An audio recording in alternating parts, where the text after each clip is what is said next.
প্রিয় শিক্ষার্থী বন্ধুরা, আজকে আমরা কিছু প্রশ্ন নিয়ে এসেছি লেন্স থেকে। লেন্সের এই ধরনের প্রশ্ন কিন্তু পরীক্ষায় আসার সম্ভাবনা কিন্তু রয়েছে। তো দেখো, লেন্সের এই প্রশ্নগুলো করার আগে আমাদের কিছু সূত্র জানতে হবে। সেই সূত্রগুলো কিন্তু আমাদের মুখস্থ করে নিতে হবে, ঠিক আছে? যেমন আমরা রৈখিক বিবর্ধন এম ইজিক্যাল টু জানি, এম ইজিক্যাল টু হয় v by u, v by u is equal to হয় আই বাই ও। এইটি কিন্তু মুখস্থ করতে হবে, ঠিক আছে? আরেকটা হচ্ছে 2 নম্বর, এই দুটো সূত্র দিয়ে আমাদের সব অঙ্কগুলো করতে পারবো আমরা। লেন্সের যে অঙ্ক রয়েছে সেগুলো কিন্তু আমরা সলভ করতে 1/f, এফটা কিন্তু ইন মিটারে হবে, এফ এফ মিটার এককে, তাহলে পি ইকুয়াল টু 1/f, ঠিক আছে? বা আমরা লিখতে পারি, যদি সেন্টিমিটারে করা হয় তো 100/f, 100/f, এফ সেন্টিমিটার এককে, ঠিক আছে? সেন্টিমিটার এককে। তাহলে এই দুটো সূত্র যদি তোমাদের মনে থাকে তাহলে কিন্তু এই ধরনের প্রশ্ন খুব সহজেই কিন্তু আমরা সমাধান করতে পারি। দেখো এই প্রশ্নটা কী কী দেওয়া আছে আর কীভাবে সমাধান করছি সেটা একটু ভালো করে দেখো। এই ধরনের প্রশ্ন কিন্তু আসার সম্ভাবনা কিন্তু রয়েছে। একটি বস্তুর দৈর্ঘ্য 5 সেন্টিমিটার, ঠিক আছে? বস্তুর দৈর্ঘ্য 5 সেন্টিমিটার। তাহলে ধরে নাও বস্তুর দৈর্ঘ্য আমাদের দেওয়া রয়েছে, ধরে নাও এটা H1 দেওয়া রয়েছে 5 সেন্টিমিটার, ঠিক আছে? আর কি দেওয়া রয়েছে? বস্তুর এটিকে উত্তর লেন্সের সামনে 2 সেন্টিমিটার দূরত্বে। তাহলে বস্তুর দূরত্ব কত? বস্তুর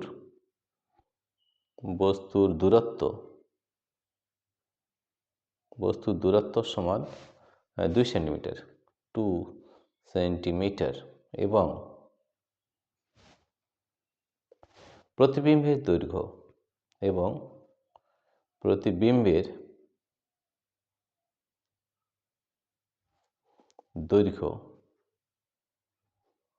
প্রতিবিম্বের দৈর্ঘ্য সমান 10 সেন্টিমিটার, ঠিক আছে? তাহলে আপনাদের রৈখিক বিবর্ধন এম সমান কী হয় সূত্রটাকে জানতে হবে, এই সূত্রটা, ঠিক আছে? অতএব রৈখিক বিবর্ধন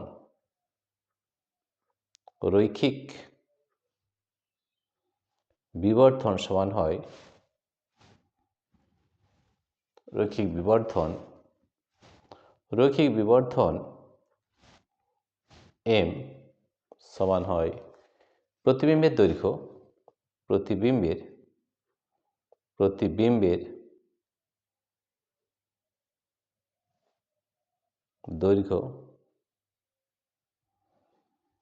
ভাজিত বস্তুর দৈর্ঘ্য। এটা আমাদের কিন্তু জানতে হবে,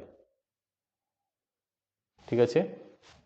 তাহলে প্রতিবিম্বের দৈর্ঘ্য কত রয়েছে? 10 সেন্টিমিটার, আর বস্তুর দৈর্ঘ্য রয়েছে 2 সেন্টিমিটার। বস্তুর দৈর্ঘ্য হচ্ছে 5 সেন্টিমিটার। বস্তুর দৈর্ঘ্য এখানে দেওয়া আছে H1, এটা হচ্ছে 5 সেন্টিমিটার। তাহলে বস্তুর দৈর্ঘ্য হচ্ছে 5 সেন্টিমিটার। তাহলে 5 থেকে 5, 5 দুগুণে 10। তাহলে রৈখিক বিবর্ধন এখানে পাচ্ছি আমরা 2, ঠিক আছে? আবার এখানে m equal to V by u হয়, m is equal to V by u, ঠিক আছে? তাহলে ভি বাই ইউ মানে কি? তাহলে m ইজ ইকুয়াল টু হচ্ছে v by u. V by u হচ্ছে প্রতিবিম্ব দূরত্ব ভাজিত বস্তুর প্রতিবিম্ব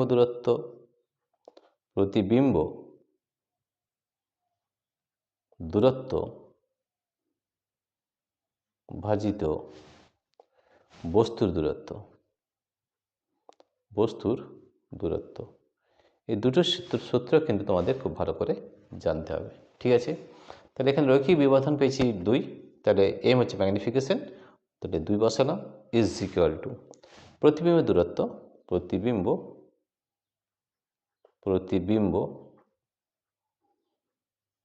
দূরত্ব ভাজিত বস্তুর দূরত্ব। বস্তুর দূরত্ব আমাদের কত রয়েছে? বস্তুর দূরত্ব রয়েছে 2 সেন্টিমিটার। কত রয়েছে? 2, ঠিক আছে? অতএব প্রতিবিম্ব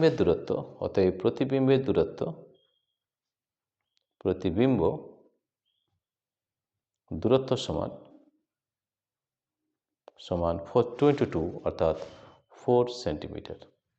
তো দেখো এই সূত্রটা কিন্তু মনে রাখতে হবে। এম ম্যাগনিফিকেশন বা রৈখিক বিবর্ধন সমান হয় v by u. V by u মানে কি? প্রতিবিম্ব দূরত্ব ভাজিত বস্তুর দূরত্ব। আই বাই ও, আই মানে হচ্ছে প্রতিবিম্বের দৈর্ঘ্য ভাজিত বস্তুর দৈর্ঘ্য। ইমেজ ডিস্টেন্স বা অবজেক্ট ডিস্টেন্স, ঠিক আছে?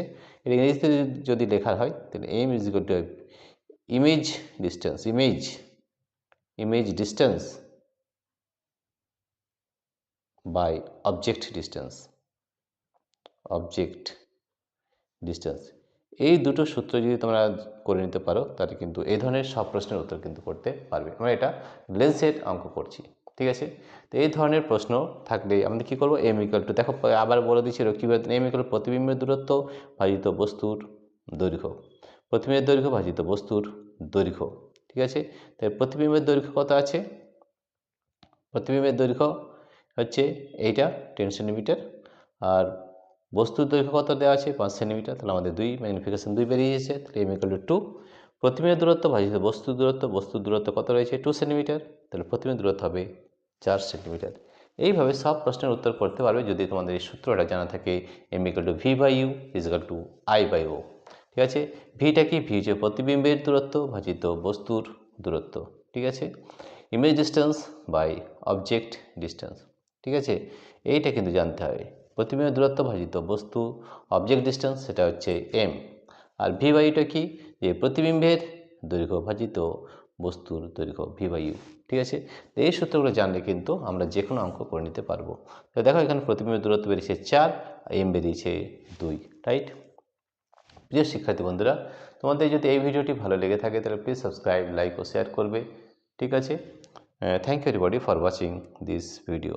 তোমাদের এই ধরনের ভিডিও পেতে আমাদের অ্যাপ, যেটা পাই এডুকেশন, সেটি অবশ্যই তোমরা ডাউনলোড করবে। এই পাই এডুকেশন অ্যাপ ডাউনলোড করতে হলে আমাদের এই ভিডিও ডেসক্রিপশনে আমাদের পাই অ্যাপ লিঙ্ক দেওয়া রয়েছে, অ্যাপ লিঙ্ক। এই লিঙ্কে তোমরা ট্যাপ করলেই কিন্তু আমাদের এই অ্যাপটি ডাউনলোড হয়ে যাবে। এটা ব্লু কালারের দেখতে পাবে, ঠিক আছে?